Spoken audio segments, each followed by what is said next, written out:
सच बोलने वाली बहू। देखो ममता, मैं आज ऑफिस जाने के मूड में नहीं हूँ। किसी का फोन आया ऑफिस से तो बोल देना कि मैं घर पर नहीं हूँ, किसी जरूरी काम से गांव गया हूँ। ठीक है, मैं चला सोने, बाकी मैं संभाल लूंगा। ममता बेचारी, जैसा नाम वैसा ही नेचर। ना कभी झूठ बोला, ना फरेब, ना किसी से चालाकी की, ना किसी की पंचायत। सुन लेती है पति की बात और फिर कुछ देर बाद फोन आता है। हेलो, कौन? मैं सुनील का बॉस बोल रहा हूँ। दफ्तर में इतना काम पड़ा है, अभी तक ऑफिस नहीं आया। वो क्या कर रहा है? फोन दीजिए उसे। जी वो तो सो रहे हैं। कह रहे हैं कि आज गर्मी बहुत है तो घर के मजे लेंगे। बॉस को बीवी की बात पर गुस्सा आ जाता है। तो उसे बोल दीजिएगा कि अब घर में गर्मी के ही मजे ले, कोई जरूरत नहीं है यहाँ आने की। ये बोलकर बॉस फोन रख देता है। ममता सारी बात सुनील को बता देती है। न जाने किस बेवकूफ से पाला पड़ा है, समझ नहीं आता। तुम्हारे कारण मेरी नौकरी चली गई। अरे झूठ बोलने में क्या जा रहा था तुम्हारा? ममता को समझ में नहीं आ रहा था कि उसकी खता क्या थी।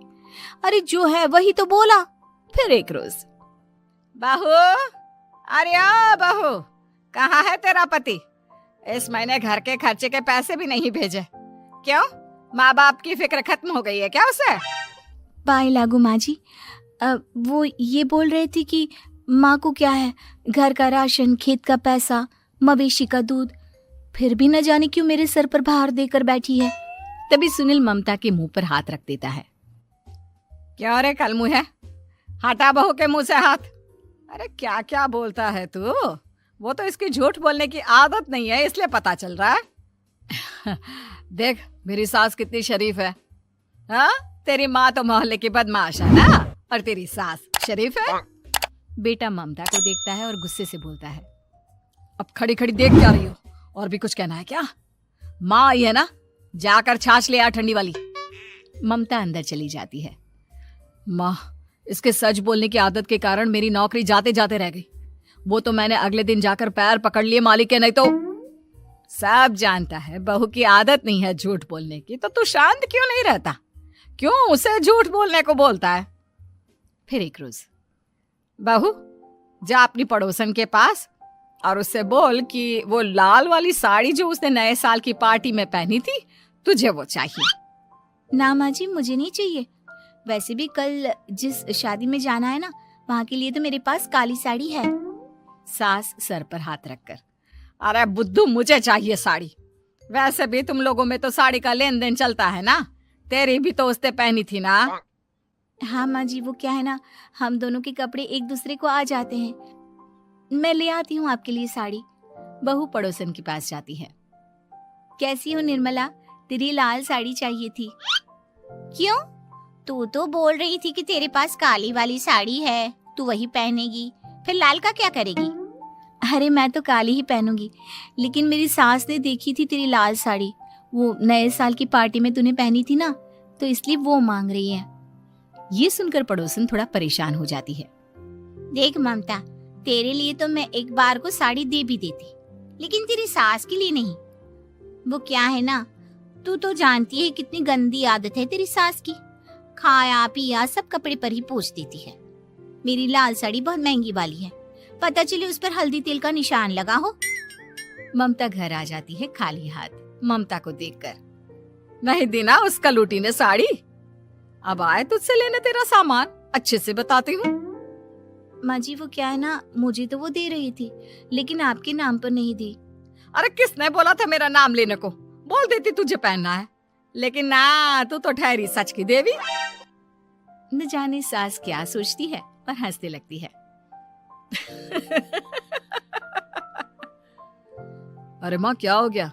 क्या सोचकर हंस रही है? याद है जब बहू को देखने गए थे? हाँ बस सही बात है। याद आ गया कैसे मेरी सास बाजार के खाने को बोल रही थी कि ममता ने बनाया है। और बहू ने आकर सब बता दिया कि ये सारा खाना तो बाजार से आया है, वो भी कल्लू हलवाई की दुकान से। ममता दोनों की बात सुन रही थी। हाँ माँ जी, वो कल्लू हलवाई का ही था। मुझे तो आज तक पता नहीं चला कि माँ ने क्यों कहा कि मैंने बनाया है। खैर, मैं तैयार होती हूँ, शादी में जाना है ना। पूरा परिवार शादी में जाता है, जहाँ खाना वाना खाकर सभी बैठे होते हैं कि एक औरत ममता की सास से कहती है, क्या बात है बहन जी, मेरी आपकी बात हुई थी तो आप तो बोल रही थी कि लाल साड़ी पहनने वाली हैं, तो मैंने ये काली पहन ली। पता होता कि आप लाल नहीं पहन रही हैं तो मैं ही अपनी लाल पहनाती। अच्छा जी, तो इसलिए पूछा जा रहा था। अरे इतनी साड़ियां हैं कि क्या बताऊं। मैंने सोचा तो था, पर ये सामने दिख गई तो यही पहन लिया। अच्छा, मेरी तो तैयारी काफी दिन से चल रही थी, फिर भी आज ऐसा लग रहा है कि ठीक से तैयार नहीं हुई मैं। तभी आ जाती है हमारी सच्ची बहू, ममता बहू। आंटी जी, वो क्या है ना, पड़ोसन की लाल साड़ी माँ जी को पहननी थी, लेकिन आप तो जानती है माँ जी की आदत, सारा खाया पिया कपड़ों पर ही पोंछ देती है, तो उसने साड़ी देने से ना ऐन वक्त पर मना कर दिया, तो अब इन्होंने ना मेरी साड़ी पहनी है। औरत ममता की सास को घूरती है, अरे मांग कर ही साड़ी पहननी थी क्या? हम जैसे तो खुद की ही साड़ी पहनते हैं, चलो चलते हैं। सास का गुस्सा अब ममता पर फूट पड़ता है। अरे क्या जरूरत थी ये बात सबसे कहने की? अरे घर की इज्जत का कोई ख्याल है कि नहीं तुझे? हाँ, मैंने क्या बोल दिया माँ जी? मुझे क्यों डांट रही है? मेरी गलती क्या है? ममता को रोता देख सुनील आ जाता है। अरे माँ, क्या हो गया? पता है ना शादी का माहौल है। सास सारी बात बेटे को बता देती है। देख रहा है तेरी बहू का हाल। अरे इस लड़की को तो ये भी नहीं पता कि कब कहाँ क्या कैसे बोलना है। अरे लेकर जा इसे यहाँ से। सभी घर आ जाते हैं। सास का मुंह तो फूला ही रहता है कि एक दिन, चलो बेटा, बहुत दिन तुम लोगों के साथ रह ली, अब चलो। वैसे भी ऐसी बहू के साथ समय कैसे कटे, जो ना झूठ बोलती है ना लोगों की चुगली करती है। अरे गांव में ही ठीक हूँ मैं, कम से कम 4 घर की खबर तो मिलती रहती है, वो भी मसाला डालकर। कैसी बात कर रही है माँ? अभी तो आई है, रह जाना, कितना अच्छा लगता है तेरे रहने से घर। तभी ममता आ जाती है। अच्छा लगता है, लेकिन आप तो बोल रहे थे कि न जाने कब तक रुकेगी, जाने का नाम ही नहीं ले रही।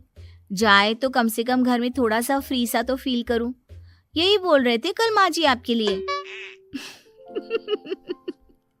सास बेटे को देखती है, लेकिन क्या कहती बेचारी, जब अपना ही सिक्का खोटा हो। चली जाती है चुपचाप गांव। फिर एक रोज घर की घंटी बजती है। सामने खड़ा होता है सुनील का बॉस। सुनील है क्या घर में? वो क्या ना, मैं यहाँ से गुजर रहा था तो सोचा थोड़ा ऑफिस का काम डिस्कस कर लूं। ममता कुछ कहती कि तभी वहां सुनील आ जाता है। अरे बॉस, आप आइए आइए। क्या बात है, घर तो बहुत सुंदर है। वैसे भाभी जी, आपकी खूब बातें सुनी है कि आप कभी झूठ नहीं बोलती। ये तो पता नहीं, लेकिन हमेशा सिर कुछ न कुछ ऐसा बोल देती हूँ जिससे परेशानी हो जाती है। मैं ऐसा नहीं चाहती, लेकिन क्या करूँ। खैर, बॉस कुछ देर रुकता है, काम की बात होती है। ममता के साथ सब चाय पीते हैं और जैसे ही बॉस जाने को मुड़ता है कि क्या जी, कितने नेक इंसान है, फालतू ही आप खड़ूस और निकम्मा बोलते हैं इन बॉस को। अब क्या, बॉस के कान तक खुद के लिए अनमोल वचन पड़ जाते हैं और फिर ओह, तो ये बात है। और क्या कहता है ये? अरे बॉस, आप भी किसकी बात पर विश्वास कर रहे हैं? अरे इससे तो ये भी नहीं पता कि आलू प्याज कहाँ रखा है। अरे ये क्या जाने क्या बोलना है क्या नहीं बोलना है। मतलब जो मुंह में आ रहा है बोले जा रहा है। भाभी जी, आप बताइए। नहीं बॉस, लग रहा है कि कुछ गलत बोल गई मैं। वैसे ये सिर्फ इतना ही बोलते हैं कि आप में कोई टैलेंट है ही नहीं, आपकी नौकरी इन्हीं के कारण तो बची हुई है। अरे बस कर ले अम्मा, अब क्या करवा कर मानेगी, बड़ी मुश्किल से तो नौकरी बची थी मेरी। सही कहा, बची थी, लेकिन अब निकल गई। तेरे टैलेंट के भरोसे चल रही है ना मेरी नौकरी, अब देख तू। अच्छा, तो आप भी यही मानते हैं? वैसे ये बात तो है, सुनील काफी टैलेंटेड है। बॉस चला जाता है। सुनील सर पकड़कर बैठ जाता है। माना सच बोलना एक अच्छी आदत है, लेकिन ममता आज का समय ऐसा नहीं है। तुझे थोड़ा सा समाज को देखकर खुद को बदलना होगा, समझी? जी मुझे तो पता ही नहीं चलता कि मैं क्या गलत कर रही हूँ। यकीन मानिए मैं जानबूझकर नहीं करती। सुनील सोच लेता है कि वो किसी न किसी तरह अपनी बीवी के इस भोलेपन का इलाज करके रहेगा, लेकिन सवाल ये कि कैसे का जवाब अब मिल जाता है। और फिर एक रोज ममता की माँ आती है। ममता, तुझे तो पता है तेरे पापा का काम ठीक नहीं चल रहा है, कुछ पैसों की जरूरत थी, तेरे पास हो तो मदद कर दे बेटा। ममता माँ को घर खर्चे से बचाए पैसे दे देती है। पैसे देने के बाद सुनील आ जाता है। अरे सासू माँ, आज यहाँ कैसे आना हुआ? नहीं बेटा, वो ममता की याद आ रही थी ना तो आ गई। वो क्या है ना, पता है पापा का काम ठीक नहीं चल रहा है, तो माँ कुछ पैसे लेने आई थी। क्यों? यहाँ क्या पैसे का पेड़ उगा है? अरे कौन सी माँ अपनी बेटी के ससुराल का खाती है? कोई जरूरत नहीं है पैसे देने की। वापस कर दो माँ जी पैसे और निकलो यहाँ से। आगे से यहाँ पैसे लेने नहीं आना।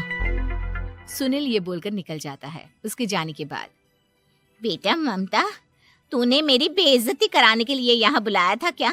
अरे छोटा सा झूठ बोल देती तो तेरी माँ की इज्जत बच जाती, लेकिन चलती हूँ मैं। सास बाहर जाकर बाहर खड़े सुनील से कहती है, तेरे कहने पर बेटा हमने ये नाटक तो खेल लिया, लेकिन उसका क्या असर होता है ये नहीं पता। थोड़ी देर बाद सुनील घर आता है। देखिए, मुझे मेरी गलती का एहसास हो गया है। मैं समझ गई हूँ कि सच कितना सच होता है और उसकी कीमत आज के समय में बहुत बड़ी है। माफ करना, मैं आज से सच कभी नहीं बोलूंगी। क्या? कभी नहीं? फिर क्या, दोनों मियाँ बीवी खुश रहने लगते हैं, क्योंकि बीवी को थोड़ी सी झूठ की आदत हो जाती है।